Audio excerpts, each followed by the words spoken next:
come yet, which makes me concerned that maybe I said it was at 7:30.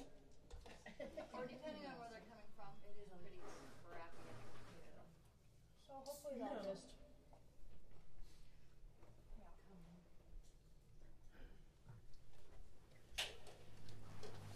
Hey. Hey. Woo.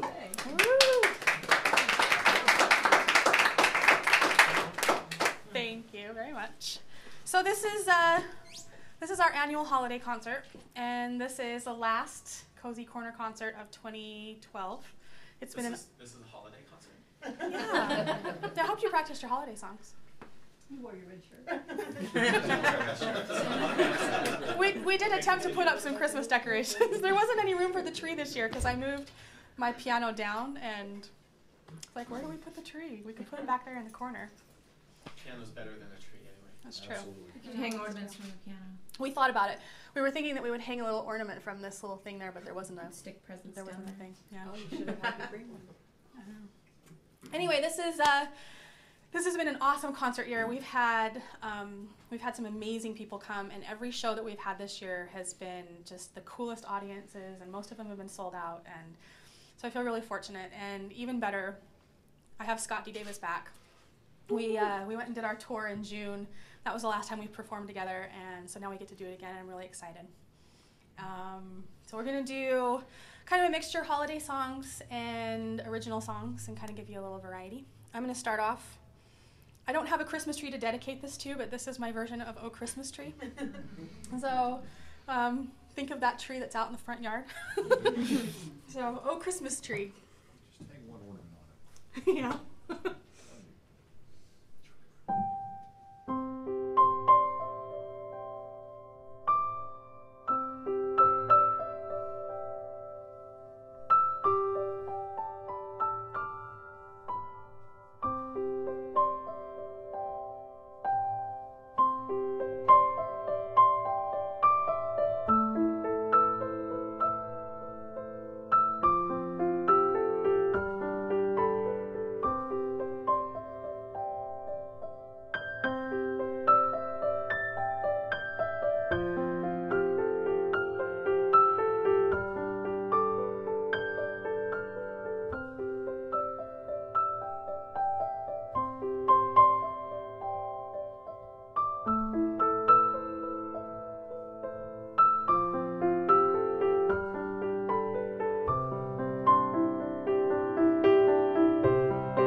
much.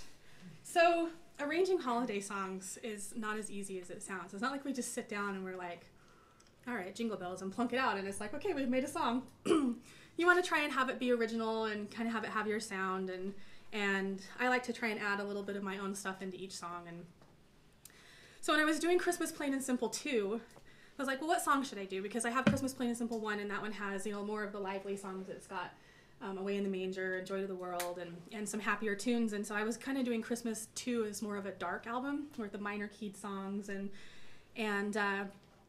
there's this one song that everyone loves but me. I hate this Christmas song so much. I hate it. And it's called The Little Drummer Boy. And I was like, and everyone's like, oh, you're going to put Little Drummer Boy on this album? I'm like, no. And then I thought, okay, well, so maybe I can make it into one that I'll enjoy. And so I worked on it for a while. I ended up doing it, and I actually say that I do like my version of Little Drummer Boy. Although sometimes I'm playing and I'm like, oh, I hate the Little Drummer Boy. But hopefully I do it justice for you guys. And this is my version of the Little Drummer Boy.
I recently just released that, was able to release that on sheet music. It was licensed. I had to get special licensing to do that because it's not a public domain song. and I released the sheet music on it, and I had this guy write to me, and he's like, because I play it in some, is it G flat something? G, what is it? My least favorite. Yeah, it's pretty much all the black keys. And the guy's like, really? Like, and he's like, who can play that? And I'm like, well, I can. So, anyway, that's Little Drummer Boy. So on each of my Christmas albums, I have 10 traditional songs and then 5 original songs that I composed with a Christmassy theme. And so this one happens to be one of my most popular songs on the Christmas One album, and one of the most popular sheet musics. And I only play it this time of year. I never ever play it any other time of year, and people ask for it, but I'm going to do it tonight, and it's called Winter Solstice.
Thank you very much. So I have a new album, and I've been working on all these songs for a while, and it was my goal to try and have this album released in February, and the more time I wait and the more I work on these songs, I'm kind of feeling like I need to give it more time to breathe, and so I'm not sure when this album is going to be released yet, but I want to play a couple of new songs for you. If you've been to my previous concerts, you've heard Radiance, and you've heard Until We Meet Again, you've heard Gratitude. I'm going to play a new one tonight. I don't have a title for it yet, but to me it's a very dark song, and it's a very cold. I can kind of picture cold and loneliness and sadness, and So I have some friends. I have one friend in particular that made her cry, which I love making people cry. So I'm going to play it tonight. And if you guys have any title ideas, let me know what you think.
Like it? Thank you very much. Yeah. Thank you. All right, so Scott. Scott has, his music just blows me away, and I've been a fan of his music for years, and I just love performing with him. This last tour we went on was so much fun, and it inspired music in me that I've been writing in this album, and I'm really looking forward to doing more concerts. We're going to do another tour this summer, and we just have all these plans we keep talking about. But I'm really excited to have him back. He has a Christmas album called Winter's Journey that he's going to do some songs from, and I'm really excited for you guys to hear him. Winter Journey? Yeah. Winter's Journey, yeah. Is it Winters or Winter? Yeah. Anyway, I keep interrupting you. Yeah, I know. So rude. Please welcome Scott D. Davis.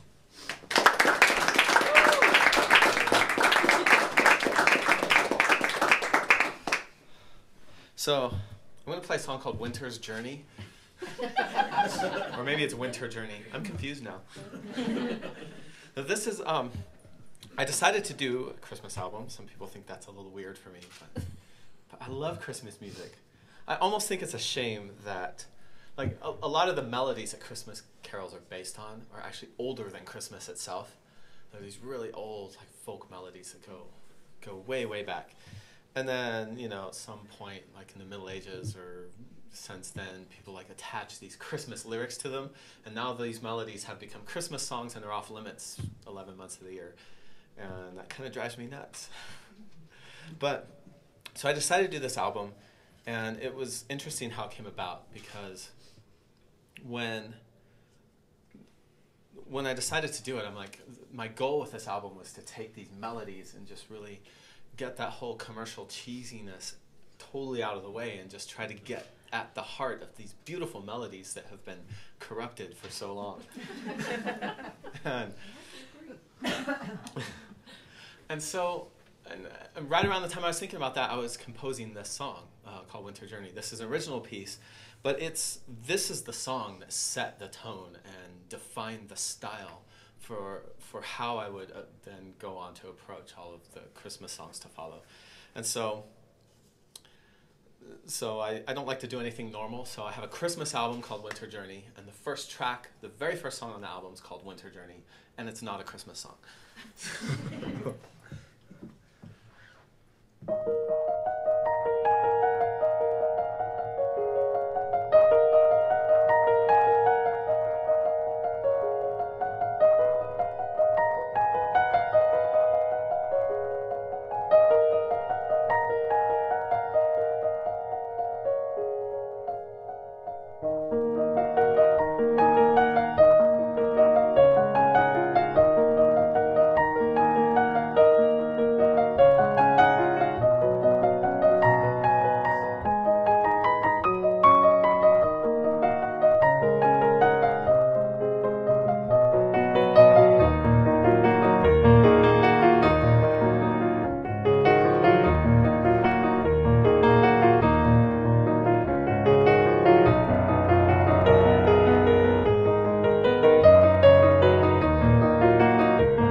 I invented a new ugly chord in that performance.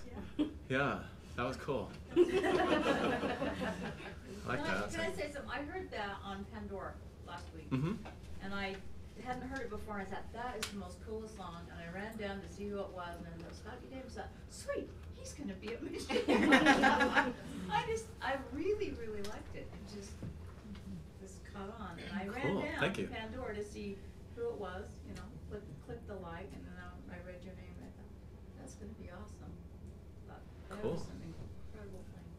Yeah, thanks for telling me that, because, you know, as musicians, we compose these songs, we're all by ourselves, and we're all in our own head, and we're not really collaborating with other people, and we think stuff is cool, and we put it out there having no idea if we're the it's only liked or one in not. the world that thinks this is cool, or if other people will like it. And so that's always really nice to hear. Yeah, It's encouraging. I thought it was just way cool, and I was 2 flights away from where the computer was, so I had made a mad dash before the song was over and just sat there. Gotta get there before it goes to the next song. I and heard it's it. gone. Yeah, I heard it way by and just sat there and listened. I thought, that is the coolest song.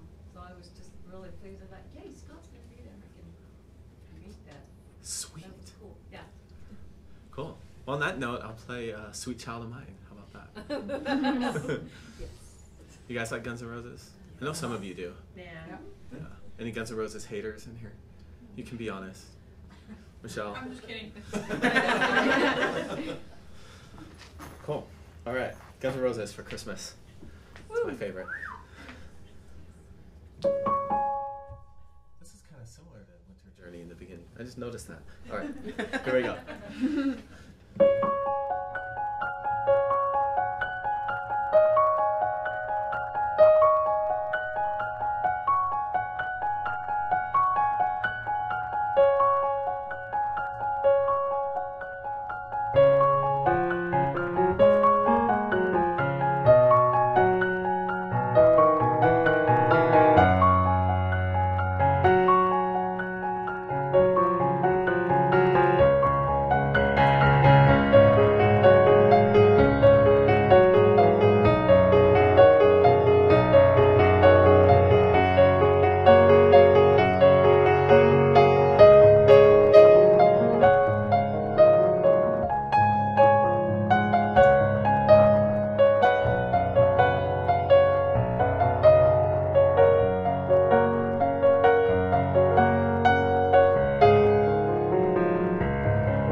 Anyone in here heard of George Winston?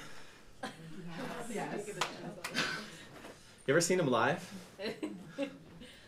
He never wears shoes when he plays, but he wears socks. He comes out. He's George, if you're not familiar with George Winston, he's one of the people that inspired me to start doing solo piano music. Specifically, he has an album called December, and when I first picked it up in July, it was like one of the best things I'd ever heard in my life, and there's never any pictures of him on it. There's like no pictures of him on his website, but there was no websites back when I first got this album, and there's no pictures on his album covers or anything like that. So, you just hear his music, and I had like this mental image of George Winston, and because his music is so flowing and it's so beautiful and it's airy and there's this whole thing, and I just kind of pictured this mystical guy. And I went to see him in concert for the first time, and then the announcer's like, "Okay, welcome to the stage, George Winston," and like this barefoot lumberjack walks out,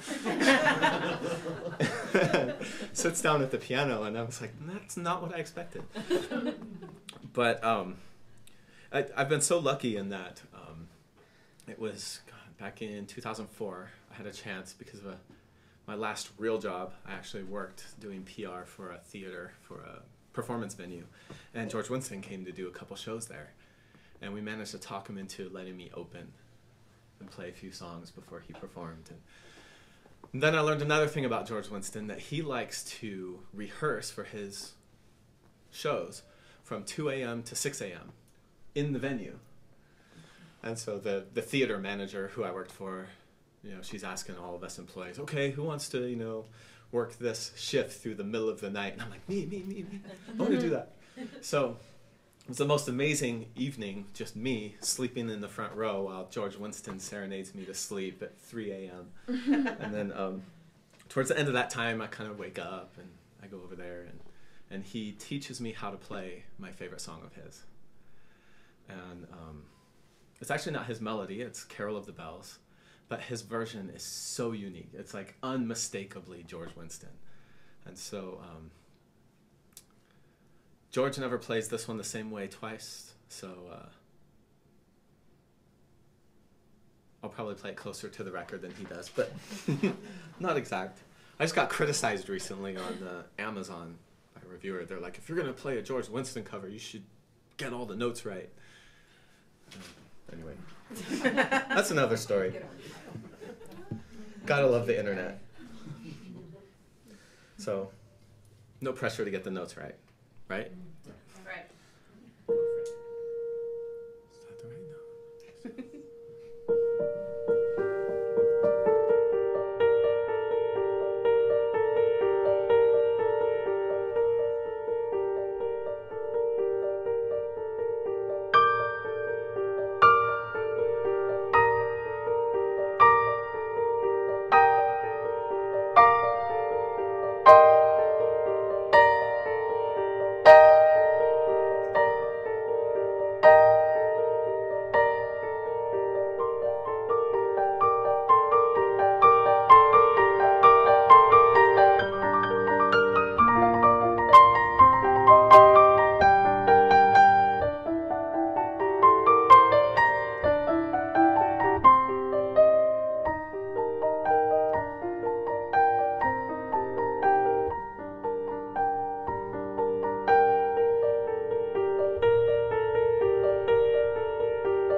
went pretty well.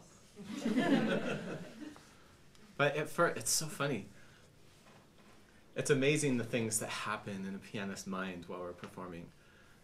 Things that don't happen when you're practicing. It only happens in front of the audience. Like if you guys weren't here and I was just playing, it would never even enter my mind that, oh, I haven't made any mistakes yet. But now that I'm in front of an audience, it's the weirdest thing. I get like, you know, halfway into this and that thought just floods into my mind. I'm like, oh, cool, I haven't made any mistakes yet. And then that thought distracts me and I mess up. So, it's not fair. More Christmas songs? Sure. Everyone's like, no. Sure. We will listen to whatever you want to play us. Good. I'm going to play We Three Kings then. Okay. Sweet. Sweet. No, I played that, the second song. Sweet.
That was fun.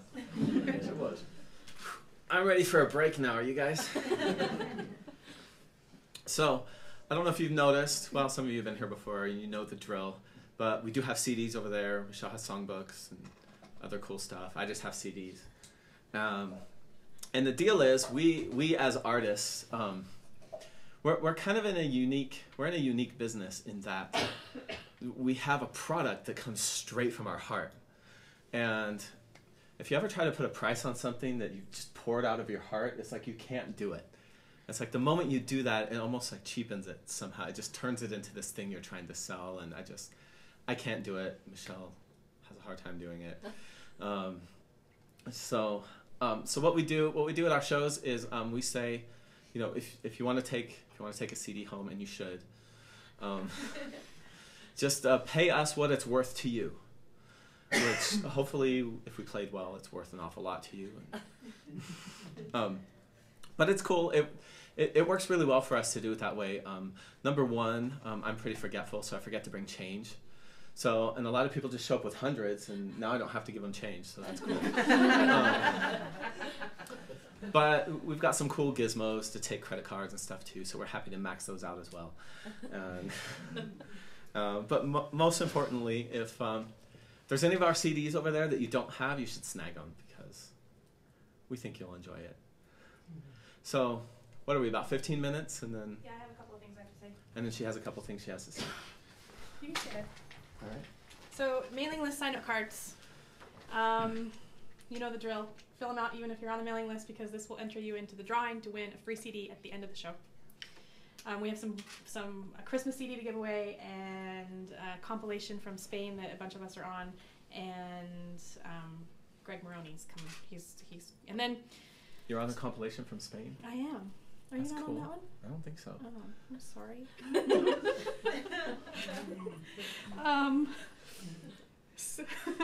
Whispering Solo Piano Radio does plays solo piano music all the time, 24 hours a day, and Joe Bongiorno and Joe D'Amato have put together a sister site to Whisperings called Solo Piano Christmas, and they broadcast 24 hours a day, nonstop, awesome Christmas piano music.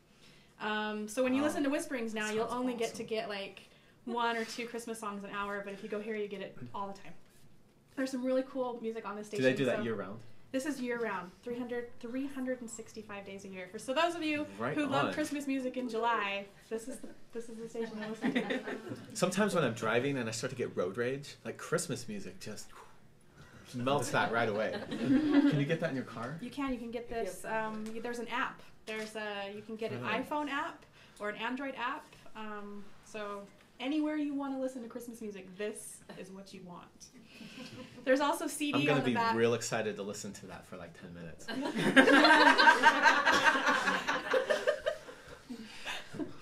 Yeah. What else? What else were we going to talk about? I don't know. That's it. Thanks. That's all we can remember for now. So let's go eat like some vegetables and some fruit and drink some wine, and then we'll play some more. Yeah. Bye.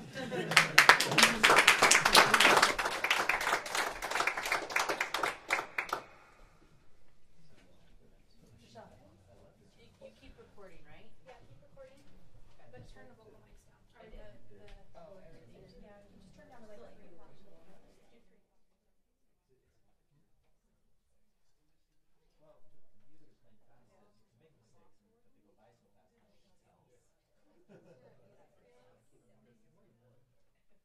So strangely, it's actually more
so I asked him what chords you were playing there, and he turns to me and he's standing there behind the keyboard and he says, "Two-handed guitar now." And then I realized it's an easy drum to have.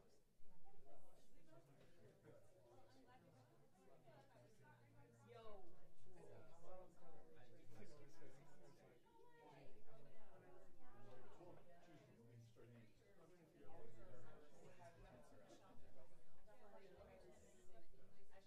smart speaker next to you,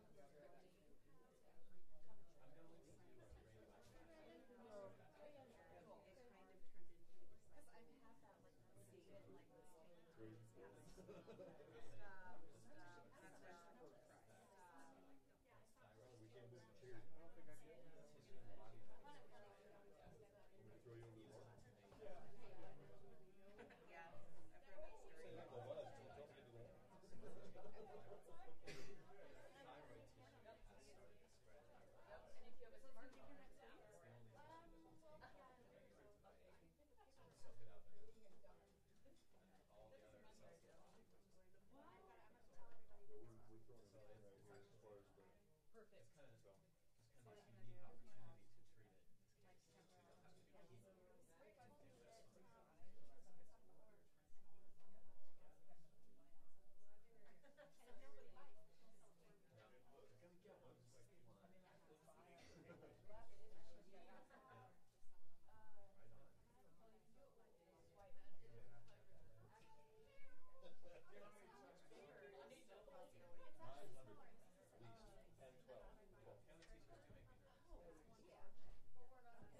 10,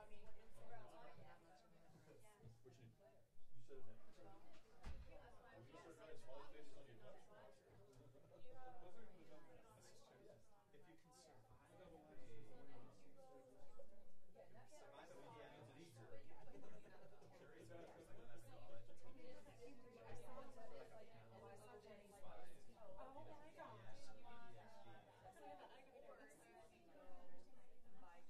That is like the worst audience you could ever have.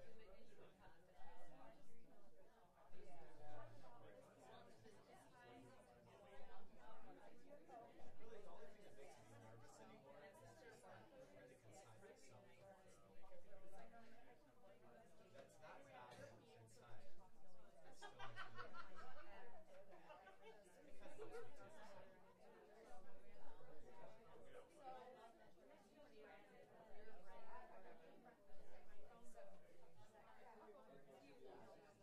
It's finally sheet music out for it. For the longest time, he wouldn't let me study sheet music.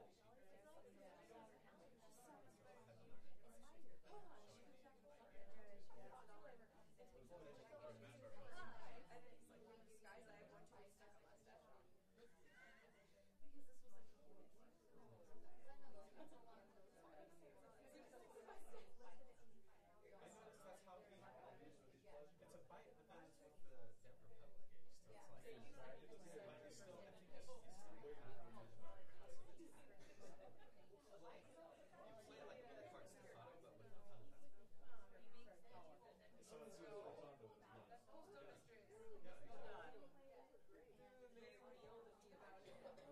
you play like a really hard staccato, but with the pedal down.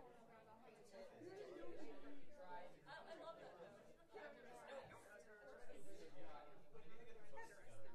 I know. It's just that was the name that I've been trying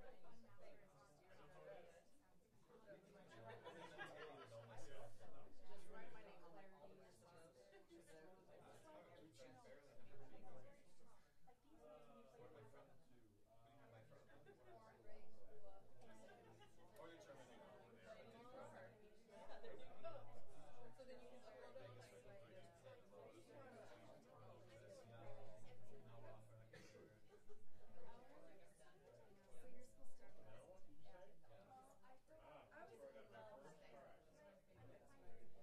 I wasn't a driving age when I get Right outside of the I loved it. I loved it at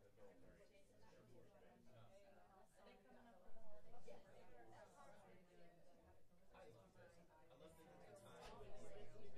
I love that you have all this stuff, but you're not. Yeah, exactly. I get so excited to find out where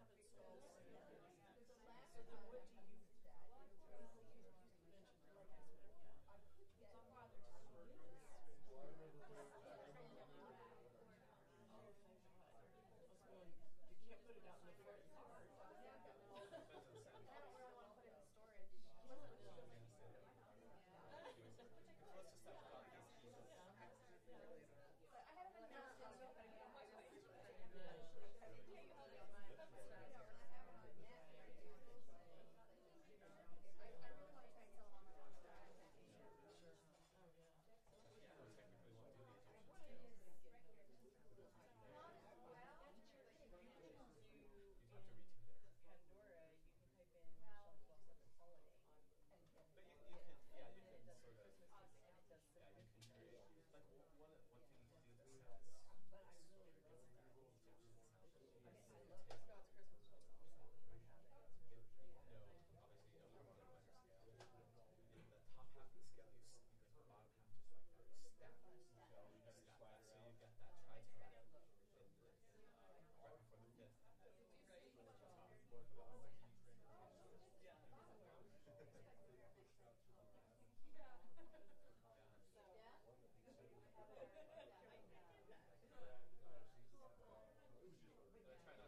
about that stuff when I do those. Anything I've learned about music, I try to shut it out of my mind. I take it off the shelf. I'll take it off the shelf if I get stuck. Like if I hit a dry spot, then maybe I'll turn to theoretical knowledge to try and work a solution. Or if I'm just stuck. That's always my goal, to do that as well as possible. To just let it flow. Yeah, but in his hand, what does it look like? Yeah.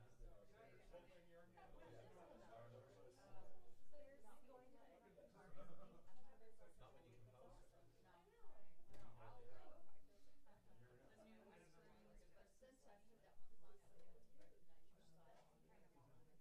Since I put that one last year, recognize your style. No, those are just Michelle's. The darker one, number 2, is her newest one. We'll shift. Whisperings is The stuff I'll be stations releasing next year. that David My uses, three off. and it's a compilation of different artists. Oh, okay, you're back to difference in there, and I do like it. I don't think I play anything that's single page. I just feel I don't think. I don't mind being a bit nervous. It keeps it exciting.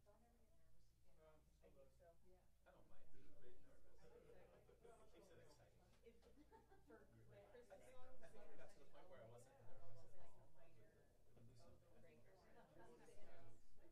It would lose something. My energy would go a little flat. I know she think has that a keeps whole it all range in. there that she does that I love, and she does how to get. Well, everything here is what it is. I love that. Should be, but Now you you have said- to run it close. If I'm not nervous, then I'm not doing it. It's what you're looking for. I'm too settled in my comfort zone. Not when it's in my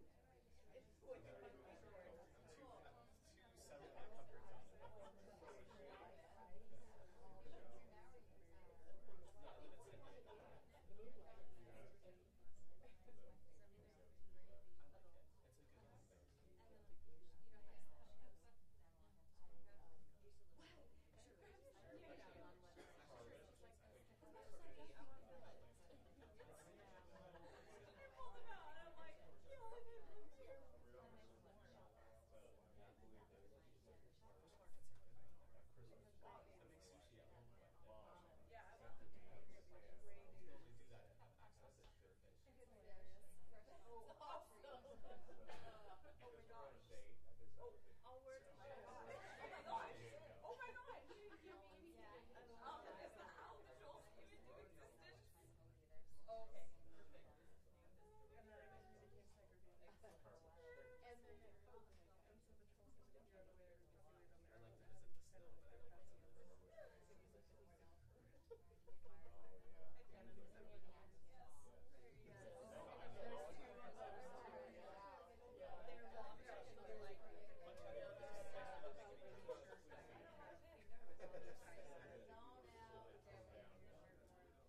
Okay, second half. I'll give that a shot. that's right. That's right. Probably go to that Christmas vlog. Also, because every Saturday night, that's when they'll go accept stuff. So, when my mom gives me so something,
It's a digital ball. It's like when I started, I was awesome.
Tell you what, how about I just stand over here? I'll just go to the door.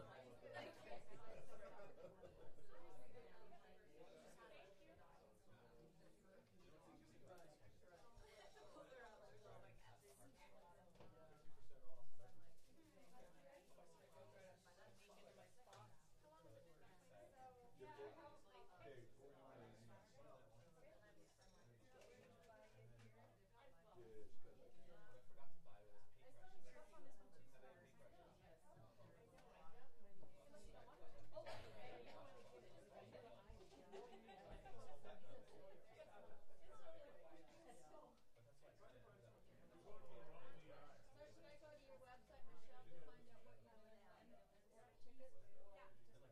Yeah.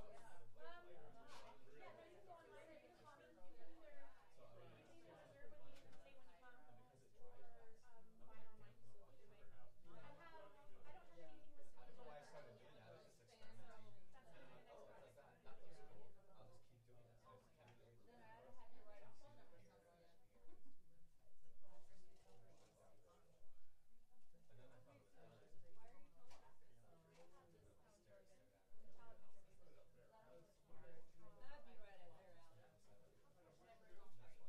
That'd be right up there, Alan. I started going to do slots with my sister. I know I tried to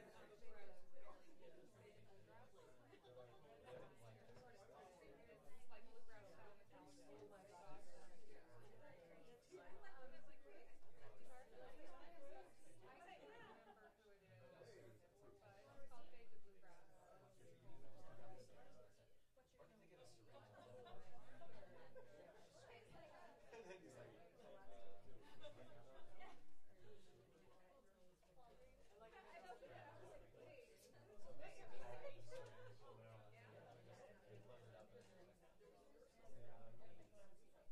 to Bluegrass. Or can they get a syringe? And then he's like, Well, I just did not. The shape kind of appears and you're like, great, I need to donate. I decided to stop. I don't want to be like, Here it is. this, so I just like, trying to push it off. And that's the moment that I'm sort of.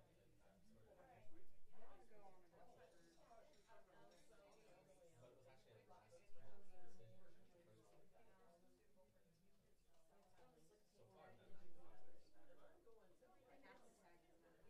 So far, none of the Michelle, what does it mean when people say Ustream went out? Is it broadcasting? Yeah. They're writing that it's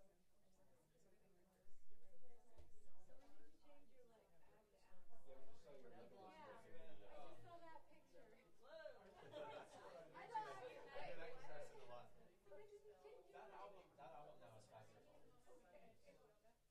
It's fine. Okay, never mind. Sorry. I should have kept reading.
Hi. Hello. We are back. Did everybody enjoy intermission? Yes. Good. Is everybody comfortable? Is it cold enough, or no one's? It's getting cold. Do we want to shut the door? No. Okay. When we were in school, we used to sing "Deck the Halls," but it wasn't the lyrics of "Deck the Halls." It was like, "Deck the halls with gasoline, light a match and watch it gleam. Watch the school burn down to ashes. Isn't it fun? We played with matches." And we used to sing that all the time. And so, so when I was arranging this song, it just kind of reminds me of little kids, Deck the Halls. And so I tried to do a really fun, playful, fun version of that. So this is "School Burning Down, Deck the Halls."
Thank you very much. Okay, so dark minor keyed songs, are my favorite. I love them. And Christmas music in general, they have some just beautiful melodies, and these dark Christmas songs are, my favorite. Whenever I listen to Mannheim Steamroller, one of my very favorite ones is the Greensleeve song, and I really love the Coventry Carol, and I love God Rest You Merry Gentlemen, and O Come Emmanuel, their version of that. So of course, I love these dark minor keyed songs. And so I've done a couple of those on Christmas Plain and Simple too, and I'm going to kind of stretch 2 songs into one because one is shorter, and that way I can get more songs than Scott. She's always trying to one-up me. Yeah. A month ago I bought the same piano that she has sitting here, the same make and model. I have one in my living room now, and I was so proud of it. I'm like, yeah, I got the same piano. I'm going to record albums that are going to sound just as good as yours.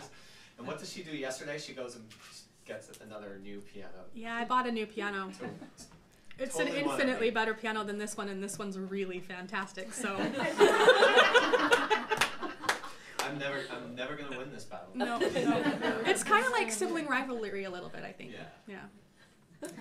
So anyway, this is going to be my 2 songs mixed together. First one's Coventry Carol, and the second one is O Come Emmanuel.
I was going to play Melancholy Snowfall, but I played that at the last couple concerts. So I don't know. Do you guys want to hear Melancholy Snowfall, or do you want to hear Midwinter Memories?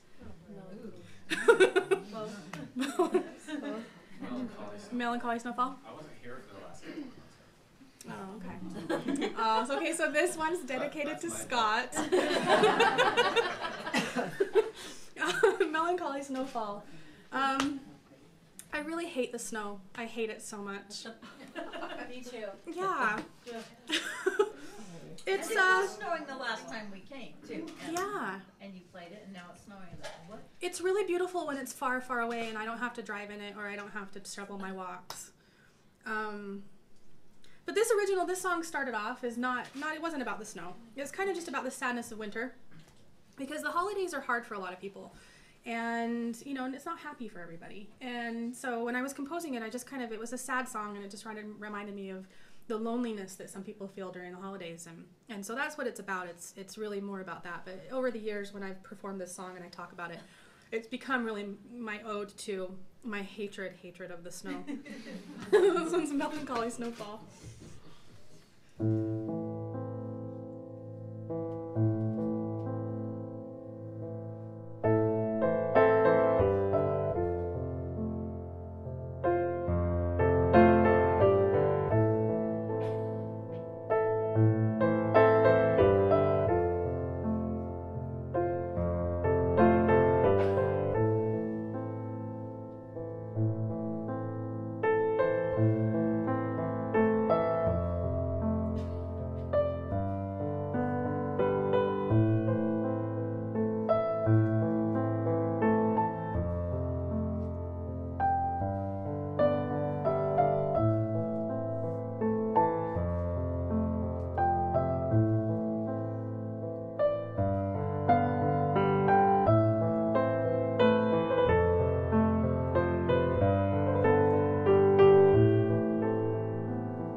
Okay, I'm gonna do. You should have more hate in your life. I should. It's really beautiful when you hate stuff. Thanks. What should I hate? Give me some things to hate. That's up to you. People. People. As long as you write songs about it. Yeah.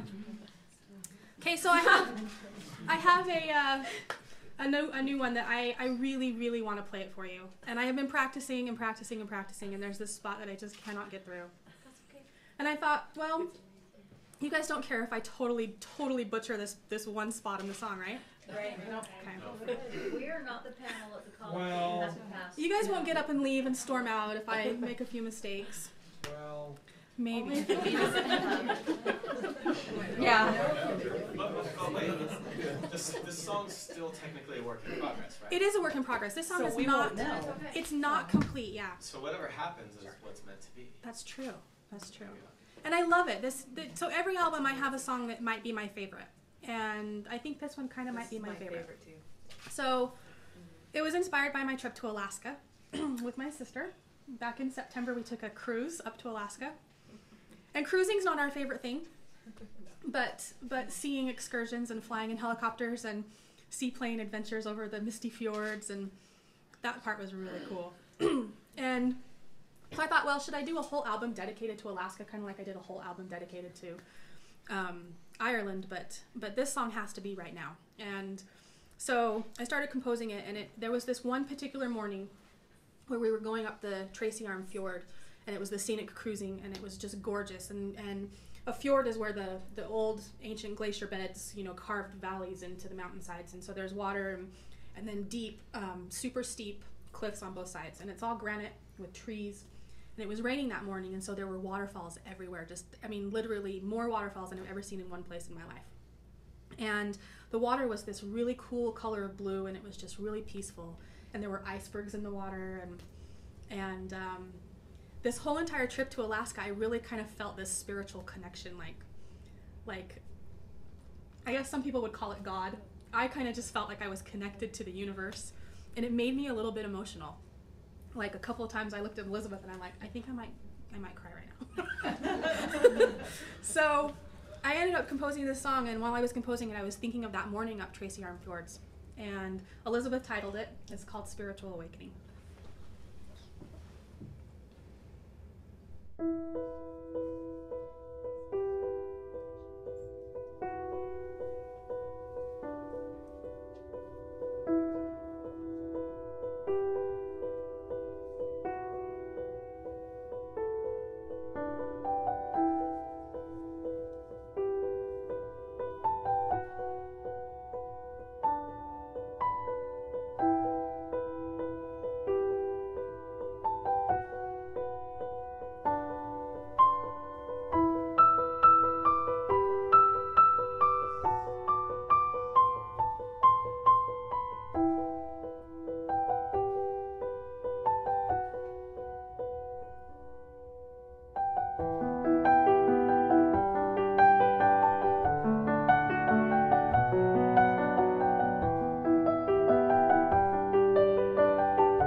chord and went, whoa.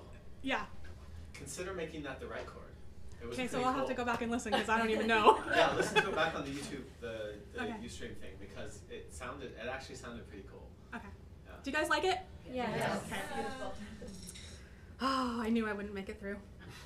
I wanted to so bad. It's like, and then with like Scott says you're at the piano and you're like, okay, don't make a mistake, don't make a mistake, and then that totally messes with your mindset. So anyway, okay, well that's my part. I'm gonna let Scott finish this off, and then we're gonna have our little finale at the end, which will be. Oh, wait, hang on. Someone who's not here just texted me. Okay, they're not gonna make it. All right.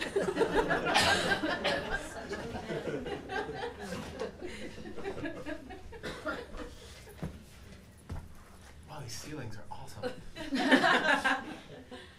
So I went on a cruise too recently.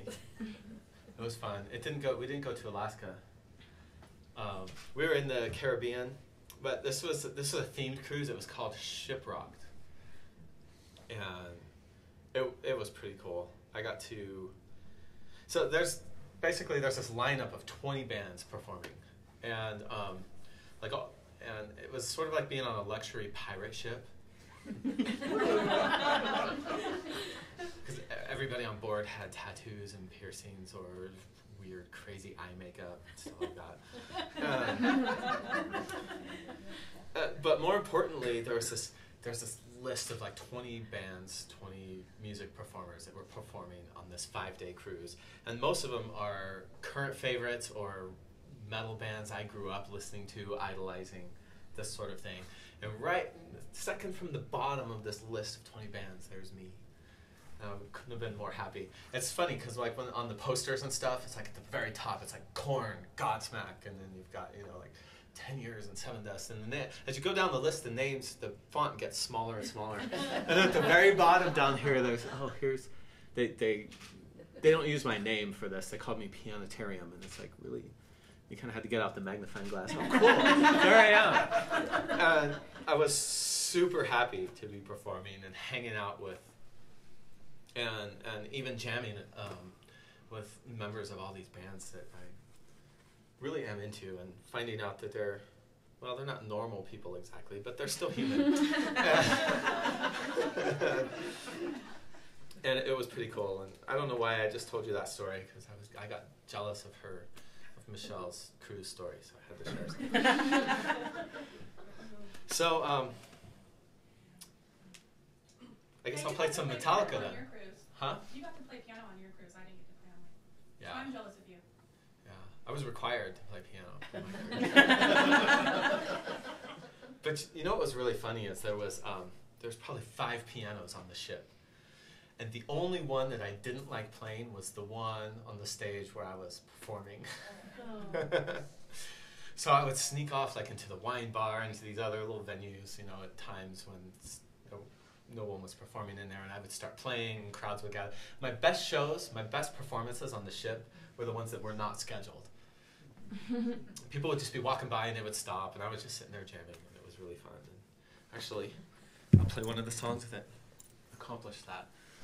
This is a beautiful little piano sonata by Metallica. It's called Nothing Else Matters. And it's a ballad, which Metallica doesn't really do, except for this. I'm not a piano teacher, but.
still never get tired of playing that one. It's there's a video on YouTube of me playing that from like, when was that? It was a concert in 2006. That video's been on YouTube since then, pretty much. And in that time, I need to start watching it because I think it's starting to get close to hitting 10 million views. That's awesome. And it's been pretty awesome. Sometimes people say mean things on there. Like YouTube guy? Like YouTube guy, yeah, exactly. We might talk about him later. Is that when you had long hair? Yeah, When you had long hair? that's when I had long blonde hair. I remember the comment of Legolas. Yeah, I get that comment every so often on Then there. why don't you That's redo what- it and resend it out there? Yeah, Updated version. I have, but no other versions I've ever posted after that have come close to the kind of daily views that video gets. It's a long way from being my favorite performance of that. In fact, it was my first performance of that song in front of a live audience ever. And there's a lot about it that could be better. And so I posted, a few years later, I posted a video of me playing it. I'm like, oh, it's so much better now. I play it so much better now than I did then. People are going to love this one. And that one got like 10,000 views or something. And this other one has millions. So I don't know. Yeah, I don't know how you predict what the magic is in something like that. But it's pretty cool. It's cool that it's there. I won't take it down, even though I can't watch it. So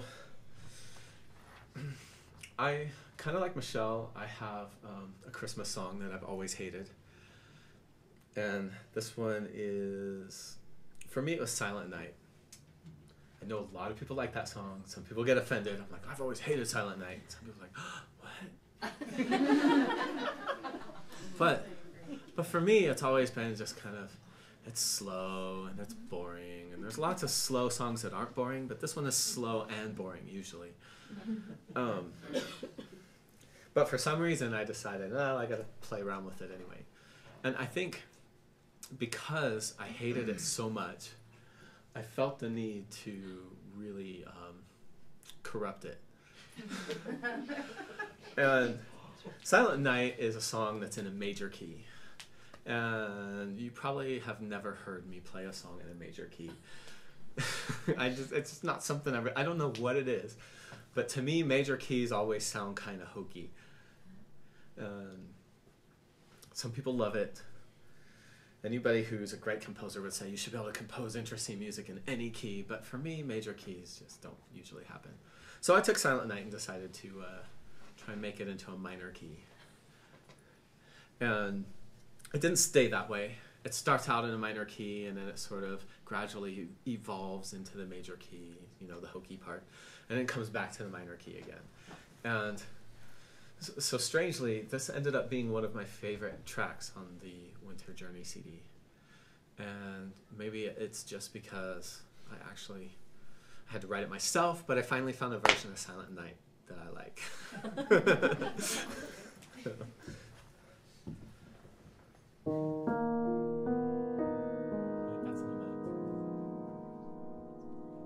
That's a cool one, too. I started playing the wrong song.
that an improvement? Yeah. I think so. I could be biased. So, You should do Lament since you were starting to play it. It was kind of a tease. no, I can't do Lament now. I already have a set list. That's written on paper with ink. So, anyone here been to Yosemite National Park? Yes, many times. Everyone? Anyone here not heard my Swiftwater story before? All right. Okay, cool. The rest of you just stick it out. So I live in California. I've lived there for something like 15 years now. And when I first moved to California, one of the first things I had to do was go to Yosemite. I'd always wanted to see it, and my friend came down from Seattle, and we took this road trip around California, and we spent a bunch of time in Yosemite, and fell in love with the place. And since then, in the 15 years I've lived in California, I've tried to go as often as I can. It's never quite enough. I've only been there 41 times. So on one of those, I don't know which trip number this was, but it was one of the trips. I was up there with some friends of mine, and it was probably like the 10th time we were climbing Half Dome. And if you don't know, Half Dome is like, it's probably the mountain that Ansel Adams photographed more than anything else. It's weird why they call it that, because it looks like this dome of granite that's just been cut in half. But if you haven't seen it, seriously, it's awesome to look at. It's half a dome, but it like does something to you. So on this trip, we were spending several days in the backcountry. The first night, we camped next to the Merced River at a point that's pretty far upriver, where it's flowing basically over open granite, and then it leaps off of this 700-foot high cliff to become Nevada Falls.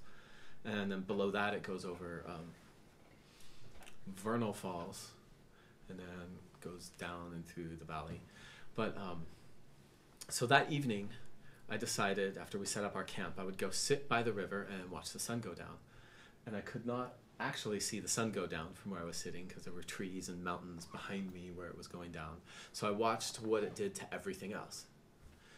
And I watched the line, the shadow of the mountain behind me kind of crawl its way up the side of Half Dome, and I would see it move its way up to the treetops, just that golden light that turns ever more gold as the sun is going down, and the sky is turning pink, and the wispy clouds in front of me are picking up on like this fiery color. And it was amazing, and it was beautiful. And I never get tired of that. But at the same time, I've done so much hiking, I've seen scenes like this a lot.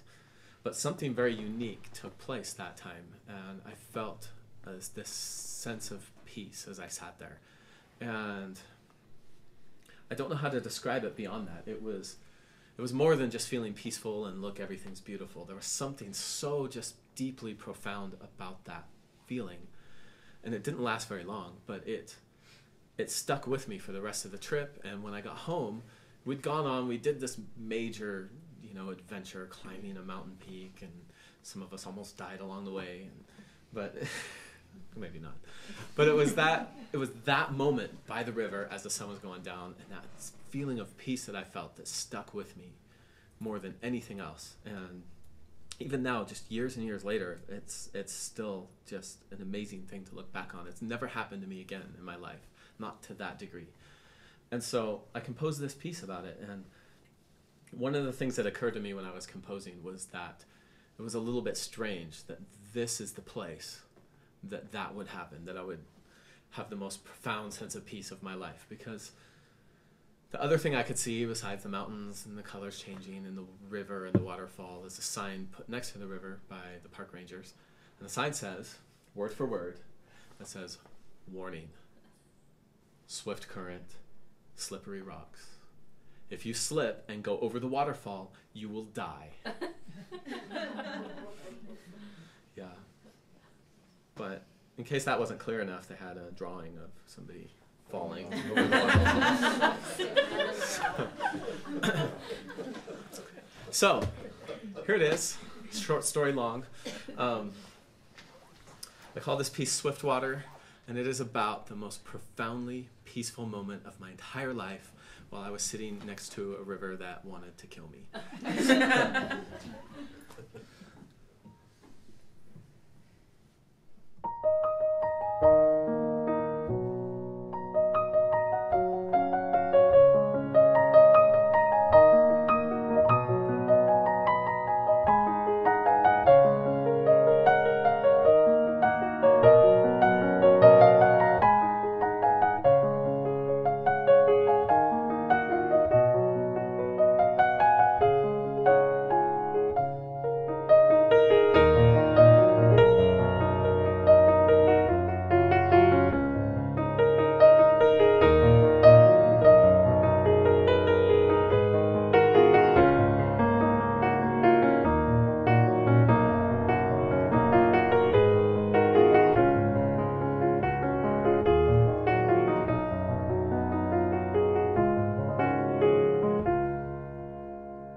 I like the concert etiquette thing.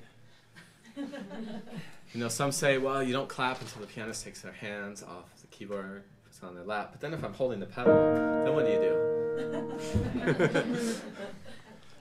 It's okay. If you're happy, clap. It's all good for me. Once the dampers There you go. once the dampers are released, Yeah, once the damper's released. then the performance is over. Okay. I never knew this rule. So, I've been to Yosemite 41 times. Apparently I've only written like 2 songs about it. I should do a whole nother album about Yosemite. That'd be cool. So I'm going to play my other Yosemite song. And this is also about Yosemite trying to kill me. It's so weird. What is it about that place? Why are we drawn to things that try to kill us? So, this is, I'll keep this one really short. I was hiking in the high country. I was hiking alone. I was out there for like 3 days. On the second day, the clear, beautiful, sunny California weather turned angry and became a massive thunderstorm while I'm hiking by myself on exposed granite, which has a lot of iron in the rock. And here I am, above the tree line, the tallest thing, walking across rock with iron in it in a lightning storm. It didn't feel too bright when I realized what I had got myself into. But I was there, so I hiked, I walked, the wind was blowing rain up under my jacket from the side, and lightning was, actually watched the lightning hit Half Dome while I was walking, and I was scared. I didn't know if I would make it back, but there was nothing to do but keep going, so I kept going. And in the meantime, I would look around, and it would be like, wow. I would listen to the thunder like echo off of everything, and I would think, wow, this is, I mean, it's scary. I'm scared, but it's still pretty cool.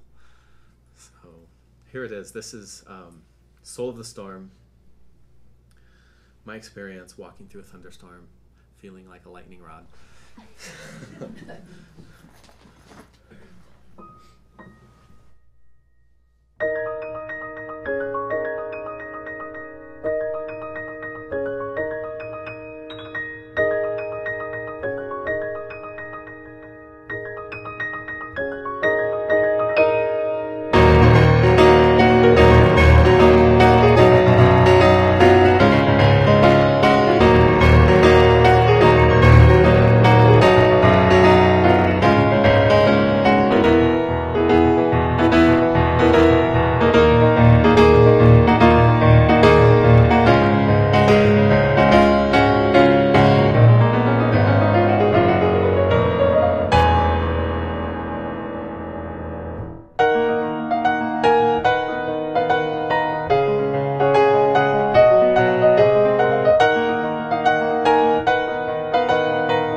That's my workout these days. So, it's time to collect all of the mailing list cards. We haven't got those already. Do we have all those already? I think so. Do we expect them all? I don't know. I did that really awkwardly, just so that we could feel that awkward moment. All right. Okay, so one thing that I haven't mentioned to you guys, and I think it's because we do it so much that I figure and I assume that most of you know, but we have new people in the audience who probably don't know. So up on the wall here is a little camera, and that camera right now is broadcasting this concert on the internet live to lots and lots of people in the world. And we have our awesome audio engineer over here who runs the broadcast and everything. So we do an online we have an online giveaway that I didn't mention at intermission, but Elizabeth was kind enough to tell everybody online that's watching that, email me and I will put your name in the drawing to win the CD. And so first of all, I want to thank everyone who is watching. We have a really good crowd of people watching tonight. And I want to congratulate Wanda in North Carolina for winning the online viewer raffle. So I will be mailing you a CD. I'll be emailing you privately so that I can get your information, and I'll send you a CD. So congratulations, Wanda. Woo-hoo. Wow.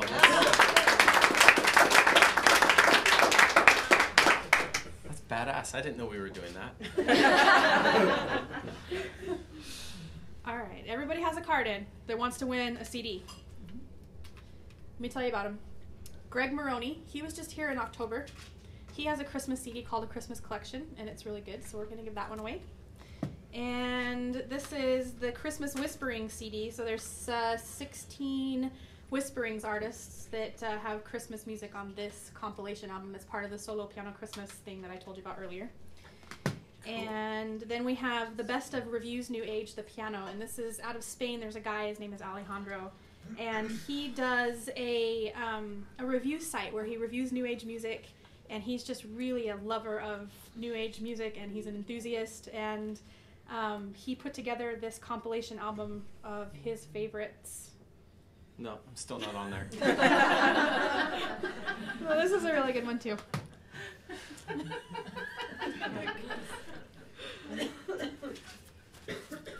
Mix these up. Okay. Do you want to draw? Shuffle them. You want to go and get... Okay. I'll pick on random people. Okay. Go for it. I'm not good at random. Don't hold it out so everybody can see what you're doing.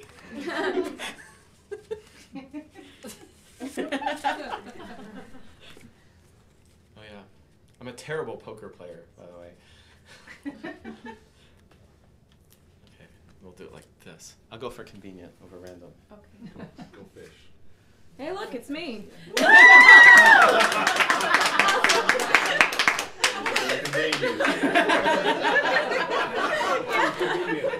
That's more convenient than I realized. So 2 more of these, right? Whichever one you want to give me. You get to pick. Okay, I'll take this one on the top because it's convenient. All right. Give us your card back, though. So Okay. Okay. Okay. I'll go to the back. 2 for 2. Don't pick your own.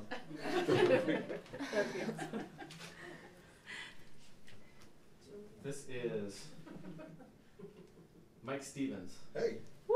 Yeah, way to go. Which one would you like?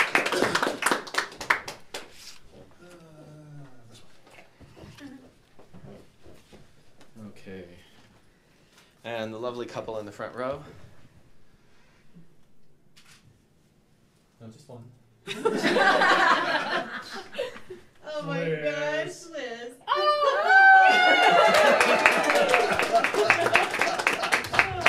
And that's actually the only one I don't have out of all of them.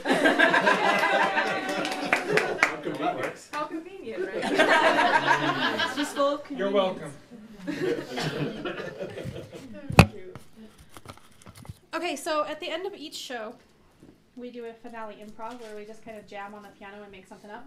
We do. It's awesome. And Sometimes. it can be really awesome, and it can also be really bad.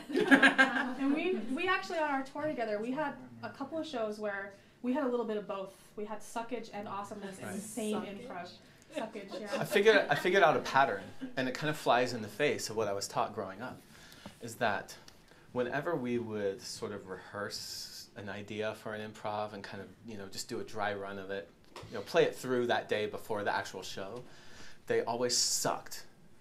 The only ones that were awesome were the ones that were totally unprepared. So the moral of this story is be unprepared. Okay. Okay. So do you want to start it? I'll start it. Okay. Okay, no promises. Any room? I don't know. I don't know what I'm doing yet. Did that help you? Sure. I'll just stand. All right.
What was that in the middle?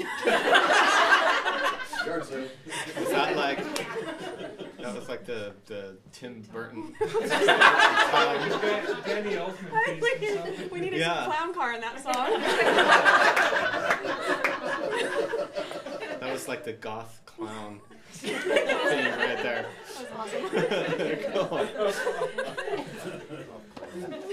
We had to add a little variety into that improv. It was We should make a song out of that. we should totally.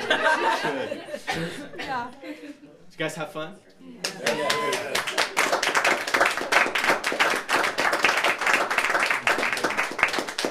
Thank you guys all so much for coming. Did you have fun? I had fun. Yeah. You too. Thank you for coming to Yeah. finish off the 2012 year. No problem. I missed the snow, so. You can take it with you. We don't want it here. Leave it in the mountains. I don't think they want it in California either. No. Just No. just in the mountains. He lives right by the ocean. I would love to live by the ocean. Yeah. I like the ocean too. His place is called Radville, and every time I'm out there, I'm like, Radville doesn't suck. It is. That's the name of my house, Radville. Awesome. That's what it's called. So thank you for coming. No problem. I don't have anything scheduled. Well, I have stuff scheduled, but I don't have ticket links or anything up yet. But I'll tell you a little bit of what I've got going on for 2013 coming up. We've got Michael Logazar and Kendra Springer coming in March. And then we've got Doug Hammer and Gary Gerard coming in April. David Neveu, who I'm super excited to have him come play. I've been trying to get him to come and play for a long I time. had a cool name like Doug Hammer. Doug Hammer, That's yeah. awesome. He's coming in May. I'm jealous. And Tim Glemser, he is phenomenal. He's coming in September. And Michael Doolin, he's kind of going to be the icing on the cake concert, I think, for the year. He's coming in October. I don't have anything scheduled yet for the Christmas concert. And then we're going to go on tour this summer. So it's going to be a busy concert year. But I might have to come see Michael Doolin. You should. This is a guy who, like, he was like 9 years old when he got accepted to Juilliard, and then one of his first jobs was playing the piano for Broadway shows, in the orchestra for Broadway shows. And that music, you know, he would read the music and play, and he'd be down. You couldn't really see him. But Broadway music was so easy for him. He had to turn the sheet music upside down just to make it challenging enough to not get distracted. Wow. Yeah, so he's going to come play on my piano. I feel a little like... Good luck with that show. I don't have my new piano. Yeah. That'll be fun. Yeah. So thank you. Stay around, mingle for a little while, buy some more CDs. Yeah.